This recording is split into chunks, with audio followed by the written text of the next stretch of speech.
She declared, "I'm a self-reliant woman, I don't need a guy." I responded, "I respect your resilience."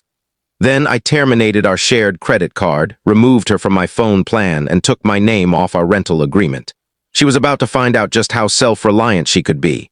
Hey viewers, thanks for tuning in. If you've been following the channel for a while and haven't hit subscribe yet, now's the perfect moment. Let's dive into the tale. My girlfriend of 3 years, Sarah, was obsessed with proclaiming her autonomy. It was the foundation of her identity, the core of her online persona, the mantra she echoed in every discussion. She was, in her own words, a fierce, self-sufficient woman who didn't need a man. For a long time, I thought I valued that about her.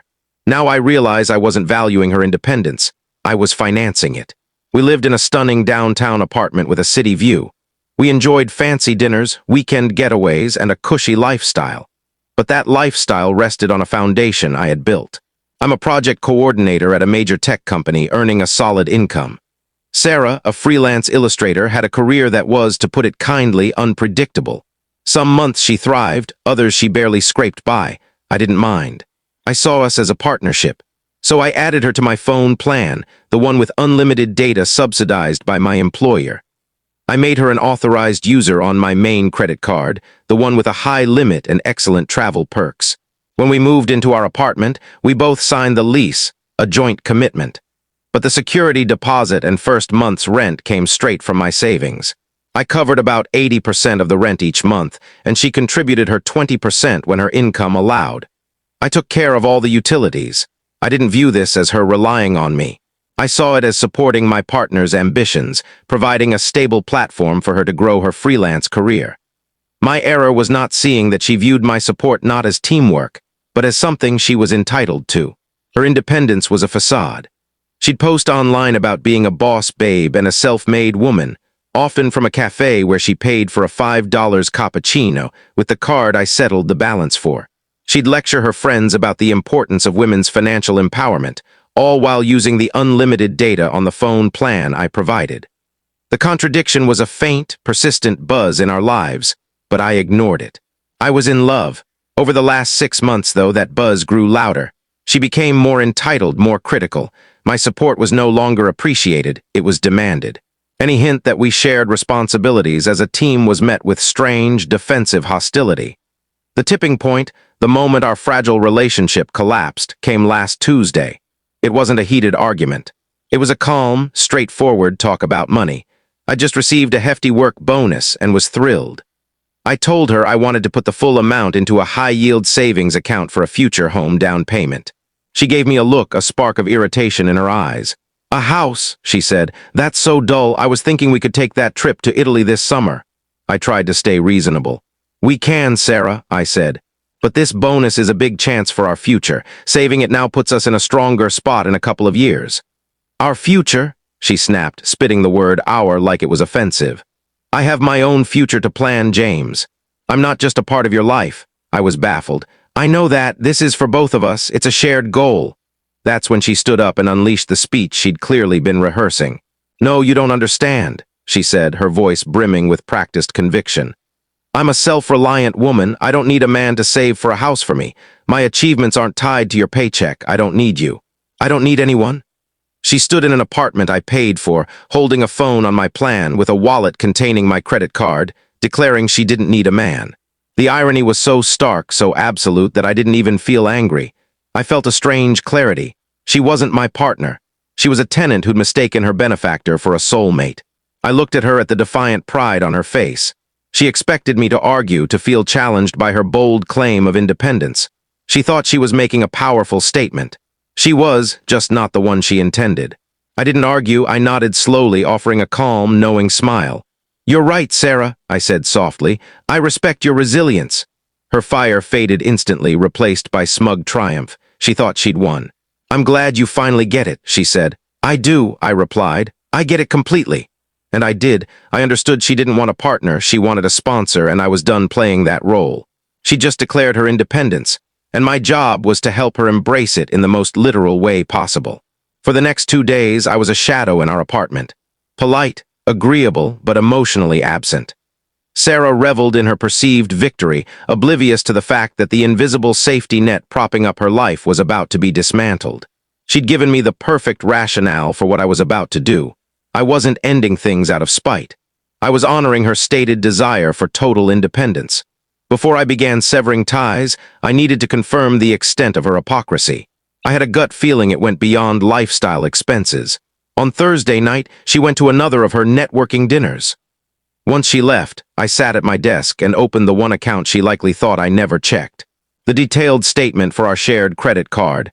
I wasn't looking for petty purchases. I was looking for patterns. I downloaded 6 months of statements and loaded them into a spreadsheet. I categorized the charges. Mine were straightforward.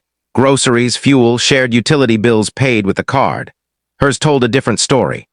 Hundreds of charges, lunches at upscale bistros, clothes from designer stores, ride-sharing fees across the city. Then I spotted the red flag. A weekly charge of exactly $150 from a luxury spa and hotel across town, every Tuesday afternoon for the past 4 months, when she was supposedly meeting clients. The $150 matched the price of their romantic escape package. A 60-minute massage plus 2 hours in a private suite with a sauna and hot tub. It was a package designed for couples. My heart didn't shatter, it turned cold and resolute.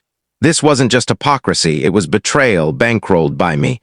My support wasn't just funding her lifestyle, it was funding her infidelity. Confirmation was almost too easy. I visited the spa's website. Their Meet Our Staff page featured a charming, smiling massage therapist named Ethan. His bio highlighted his expertise in deep tissue and couples massages. His social media link was right there. I clicked it.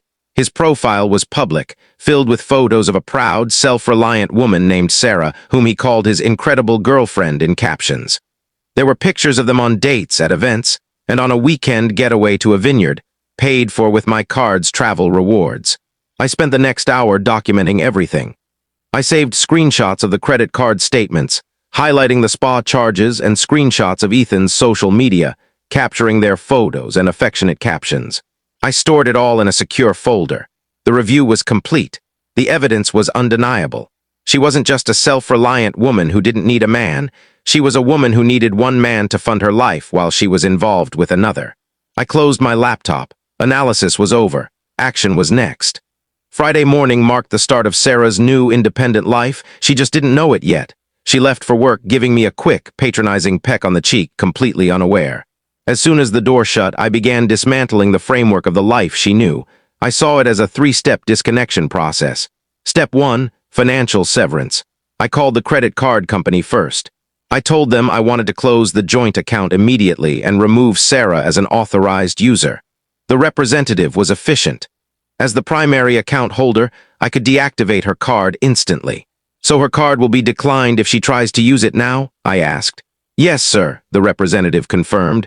It's already done. I felt a quiet satisfaction. The first pillar of her false independence was gone. Step 2. Communication cutoff. Next, I contacted our mobile provider. I explained I wanted to adjust my family plan by removing one line. Since the account was in my name, it was straightforward. I had her line disconnected, not paused, but fully terminated. Her number, critical for her business, was gone. Her unlimited data was gone. The second pillar had fallen. Step 3, housing withdrawal. This was the most critical step. Our lease was a joint agreement, so I couldn't evict her or leave her with the bill alone. We were both legally tied to the apartment for 6 more months. But the lease, which I'd read thoroughly, included a buyout clause allowing early termination for a penalty of 2 months' rent.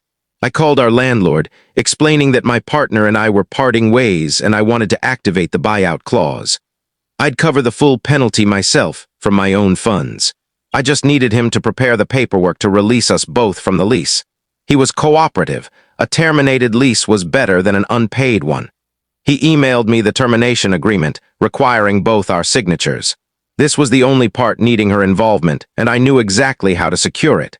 I spent the day packing my essentials, clothes, laptop, personal documents.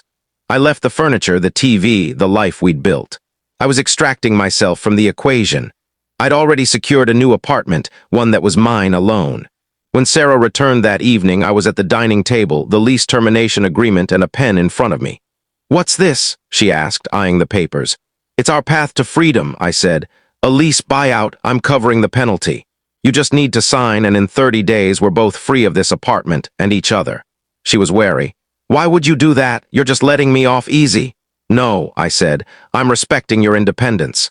You said you don't need a man, you don't need me, so you don't need this apartment I pay for. This is me supporting your journey. Sign it and you'll be fully, truly independent. She was so caught up in her own narrative, so convinced of her strength, that she saw this as a win. She thought I was a weak, heartbroken man paying a fortune to escape her. She signed the agreement with a dramatic flourish. I signed too, photographed the document, and emailed it to the landlord. It was done. The final pillar was gone. There, I said, standing, you're free. I grabbed my packed suitcase from the bedroom and headed for the door. Where are you going? She asked, a hint of panic in her eyes for the first time. I'm giving you the space to be the strong, independent woman you are, I said. I walked out and didn't look back. The reality of her independence hit not in one blow, but in a series of small, compounding failures, a gradual unraveling of the life she took for granted. I pieced it together from frantic voicemails she left before I blocked her number. Failure 1, the credit card. The next day, she was at a celebratory brunch with friends, likely boasting about ditching her clingy boyfriend. She tried to pay the $80 bill for pancakes and cocktails. The card was declined. She tried again. Declined. The embarrassment of asking her friends to cover it was, I heard, intense.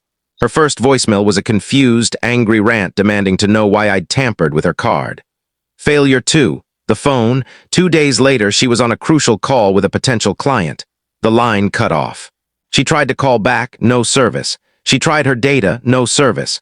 Her phone, her lifeline for work and social life, was useless.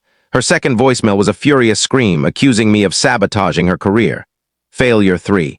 The lease. A week after I left, she received a certified letter from the landlord, a 30-day notice to vacate per the termination agreement she'd signed. The letter also billed her for the full next month's rent, noting that since I'd moved out, she was solely responsible. That's when true panic hit. The apartment she thought she'd secured was slipping away. The life she assumed was hers was being dismantled. Her third voicemail was a tearful, desperate plea. She begged me to return to fix everything, admitting she'd made a terrible mistake.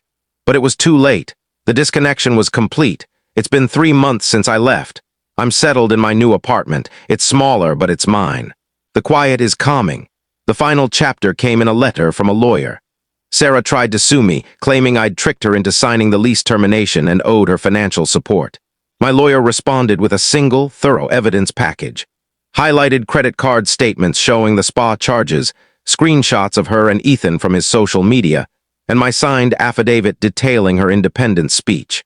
Her lawyer dropped the case the next day. Last I heard, Sarah moved back with her parents. Her freelance business, without my financial backing, collapsed. Her affair with the massage therapist ended when she could no longer afford their weekly sessions. She was left with nothing but her independence, a stark, lonely, and costly independence. She'd used empowerment rhetoric as a mask for her hypocrisy. She scoffed at partnership while enjoying its perks. She wanted the freedom of being single with the financial security of a relationship. She wanted her cake and she wanted me to pay for it. I didn't punish her.